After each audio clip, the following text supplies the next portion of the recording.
smell that?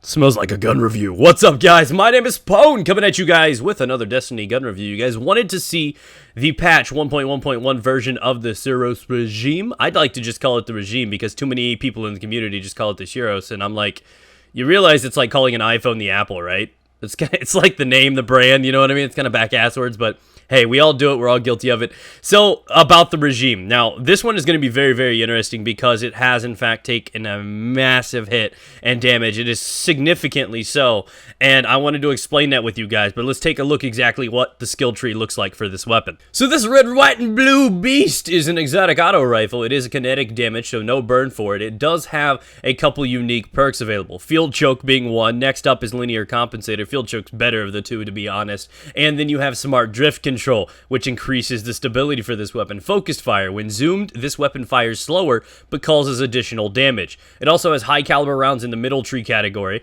which leaves them a little bit staggered. Hammer Forge improves range and accuracy, and Lightweight grants agility. Again, not too important. The Suros regime method, the bottom half of each magazine deals bonus damage and has a chance to return health when dealing damage, is what is unique to this exotic. So let's take a look at the stats of this weapon. Now, I do need to let you guys know the stat you are about to see is set up for Focused Fire. Focused Fire is the ability, the first ability in the tree that allows you to fire at a slower rate but higher damage output with that. Now, you can fire Hip Fire and it'll have a faster rate of fire but a much lower damage. And believe it or not, they both kill at almost the same time. They have almost the same time to kill. Very, very little difference between the two. The thing is when you're hip firing, less bullets are probably going to accurately hit, which means you should almost always take the opportunity to focus fire if you are using this weapon. So that's what I'm looking at right now. So let's just take a peek at what this has. And again, I want to reiterate that these stats are based on the Focused Fire ability, so aiming down sight. The regime has a 33 round mag capacity. It's got a reload speed of 2.5 seconds, give or take, and around a 330 round per minute fire rate. Now, as for damage with Focus Fire on, it's got 31 damage to the head, a critical shot, 25 to the body, meaning it takes 7 to 8 shots to kill. And the time to kill is 1.09 seconds to 1.27 seconds. So that is actually a pretty decent time to kill, to be honest. So let's talk about the strengths and weaknesses of this gun. Now, basically, what you need to understand is this thing took a pretty heavy nerf and in the terms of damage for PvP output. And I would say, if I remember correctly, I believe it used to do 36 damage to a headshot and 29 to the body. Don't get me wrong. But either way, that translates to technically one less bullet to kill, whether or not the precision consistency or to the body shot. So back then, it would be, 5 or 6 shots to kill, and, 7 if it's the body, something like that. And now it's more like 7, 8. And that is where things get a little complicated. Now, let's talk about the perks of this weapon.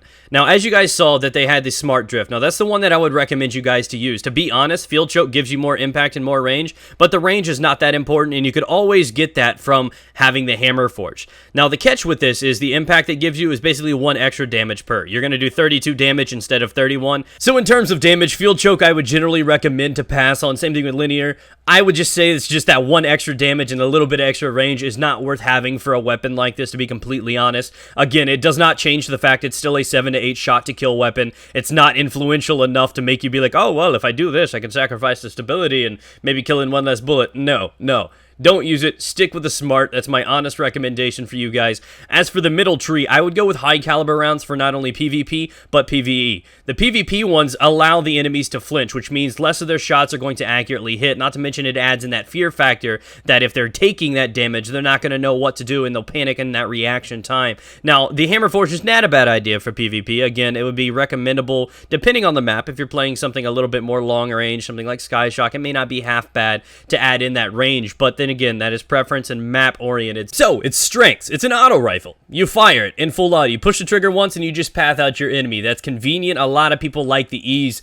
And just the ease to use for that is one really, really important factor with an auto rifle. Next up, and even though it's not technically a strength, it's a tip.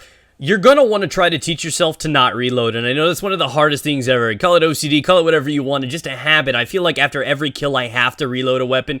You want to take advantage of that second ability for this weapon. Don't reload. You can easily kill 2 to 3 people per mag, and that's one thing you should learn to teach yourself. So that's one tip I can give you guys. Again, on that, the healing is a massive trigger. It's going to be great and save you in many situations, and it's a beautiful thing, to be honest. So, now, how do you counter this weapon? To counter that one can clearly be something like Thorn. Thorn can stop that regeneration. It's not a bad thing. But again, any hand cannon is probably going to outkill this weapon. Same with a lot of scouts and pulses. The idle rifles took a significant hit. I believe back when the game came out, this thing used to hit 45 damage per precision hit. Then it got heavily nerfed, and the scouts got buffed, if I recall correctly, bringing this thing down to about 36 damage per precision hit, and then it recently got nerfed again in 1.1.1, bringing it to its current stats. So yes, it's technically a shadow of its former self. It's not as good as it once was, definitely, but I think it's still a pretty solid choice to use in PvP. And PvE, it's pretty solid too. The damage scaling, the regeneration has value, and the high caliber rounds keeps them staggered the whole time, keeping them standing in place, and you can still tear them up. So it's still overall a solid gun and not near as bad as the community is painting it to be. Thank you guys for your time. Be sure to leave a like on the video if you enjoyed this series. Be sure to subscribe if you want to see more of these. And leave a little comment down below in the comment section. Let me know what gun you want to see next, boys. Stay moist, ladies and gentlemen.